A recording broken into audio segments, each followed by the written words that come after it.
Term basic unit से हमारा क्या मतलब है? इसका मतलब एक पूरा बड़ा यूनिट बनाने के लिए छोटे यूनिट्स का कई संख्याओं में कंबाइन होना। तो हमें बताइए कि क्या ये दीवार बेसिक यूनिट से बनी हुई है?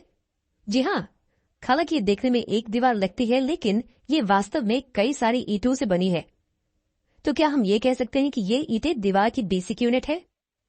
जी बिल्कुल। और ये ईंटें किससे बनी हुई है? ये आमतौर पर क्ले और शेल से बनी होती हैं। लेकिन अगर हम इसे और आगे डिवाइड करें तो हम एक ऐसे स्टेज पे पहुंच जाएंगे जहां से और आगे डिवीजन मुमकिन नहीं है। और इस स्टेज को क्या कहते हैं? जी हाँ, हम एटॉमिक स्टेज पर पहुंच जाएंगे। हम ये हमारे पिछले कुछ वीडियो से सीख रहे हैं। अब चलिए एटम्स के इस कॉन्सेप्ट को और डिटेल में समझते हैं। आप एटम्स को सरल शब्दों में कैसे डिफाइन कर सकते हैं? एटम्स कोई भी मैटर के छोटे और डिवाइड ना होने वाले यूनिट्स होते हैं। तो क्या हम ये कह रहे हैं कि एटम्स और आगे डिवाइड नहीं किए जा सकते? शायद हाँ, या उनमें सब एटॉमिक पार्टिकल्स भी मौजूद हो सकते हैं। लेकिन हम इनके बारे में कैसे जान सकते हैं? हमें केमिस्ट्री के पायनियर्स का धन्यवाद करना चाहिए, जिनकी वजह से कई एक्सपेरिमेंट्स परफॉर्म किए जा सके, जिस कारण एटम्स को डिटेल में पढ़ना बहुत आसान हो गया है हमारे लिए। लेकिन उससे पहले चलिए ये जानते हैं कि कैसे पुराने युग के पायनियर्स ने एटम्स को देखा और उनके बारे में पढ़ा। हम जानते हैं कि 18वीं सेंचुरी के अंत तक साइंटिस्ट एलिमेंट्स और कॉम्पाउंड्स के बीच का फर्क जान गए थे, और डॉल्टन द्वारा आगे लाई गई एटॉमिक थ्योरी ने भी एटम्स के कॉन्सेप्ट पर कुछ रोशनी डाली। हालांकि उस समय तक बहुत से एलिमेंट्स के बारे में जाना नहीं गया था, इसलिए साइंटिस्ट ने सुविधा के लिए एलिमेंट्स को सिंबल्स देना बेहतर समझा। इस प्रकार एलिमेंट्स के एटम्स को ये सिंबल्स दिए गए थे जो हम यहाँ देख सकते हैं। हाइड्रोजन को रिप्रेजेंट करने के लिए एक सर्कल के अंदर एक डॉट यूज किया गया था, सिल्वर को सर्कल में S यूज करके एंड सो ऑन। लेकिन समय के साथ नए एलिमेंट्स के आविष्कार से सिंबल्स को यूज करना बहुत ही मुश्किल होता जा रहा था, खास करके जब उन्हें कॉम्प्लेक्स रिएक्शंस को रिप्रेजेंट करने के लिए यूज किया जाता था। तब क्या हो सकता था? बहुत से साइंटिस्ट ने बहुत से सुझाव दिए और उनमें से एक थे स्वीडिश केमिस्ट बर्ज़ेलियस। उन्होंने सुझाया कि सिंबल्स के बजाय हम एलिमेंट्स के नाम में सिर्फ 2 लेटर्स यूज करके भी उन्हें रिप्रेजेंट कर सकते हैं। इस सुझाव से बहुत मदद मिली। खैर, जल्द ही इसका एहसास हो गया था कि एलिमेंट्स के नाम या तो उनके अपीयरेंस, प्रॉपर्टीज या जिस जगह से वो पहले खोजे गए थे उस पर आधारित थे। इसके साथ ही नेमिंग कन्वेंशन एक स्थान से दूसरे स्थान पर बदल गया। बाद में IUPAC की स्थापना से कई ऐसे नॉमेनक्लेचर प्रॉब्लम्स का हल हो गया था।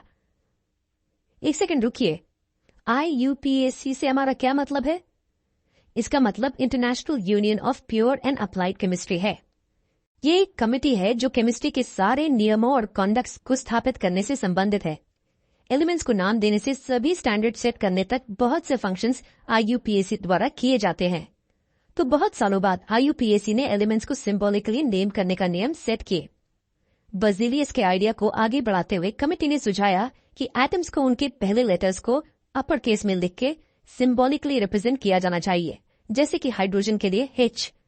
लेकिन हम क्या करेंगे अगर हमारे पास एक दूसरा एलिमेंट है जिसका नाम सेम लेटर से शुरू होता हो? तो हमें घबराने की जरूरत नहीं है।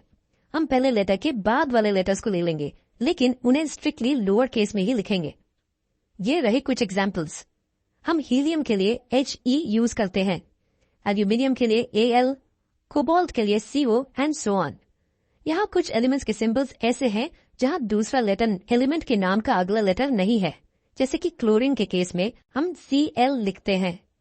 अंत में कुछ एलिमेंट्स को ग्रीक और लैटिन नाम भी दिए गए थे, तो इन एलिमेंट्स के सिंबल्स भी इन नामों पर आधारित थे। क्या आप इनके कुछ एग्जाम्पल्स गेस कर सकते हैं? हम हमेशा देखते हैं कि सोडियम को Na लिखा जाता है। क्या आप जानते हैं क्यों? जी हाँ, क्योंकि सोडियम का लैटिन नाम नेट्रियम है। उसी तरह हमारे पास K से कैलियम है, जो कि पोटेशियम है, और आयरन के लिए उसके लैटिन नाम से Fe है। इसी तरह हर एक एलिमेंट को रिप्रेजेंट करने के लिए उसे एक यूनिक नाम और सिंबल है। ये थोड़ी सी हिस्ट्री थी कि एटम्स को कैसे रिप्रेजेंट किए जाते थे और अब ये कैसे रिप्रेजेंट किए जाते हैं। चलिए अब आगे बढ़ते हैं और एटम्स के स्ट्रक्चर के बारे में बात करते हैं और कुछ अनोखे एक्सपेरिमेंट्स को देखते हैं जो कई साइंटिस्ट ने पास्ट में किए थे। लेकिन उसके लिए आपको हमारे आने वाले वीडियोस देखने होंगे।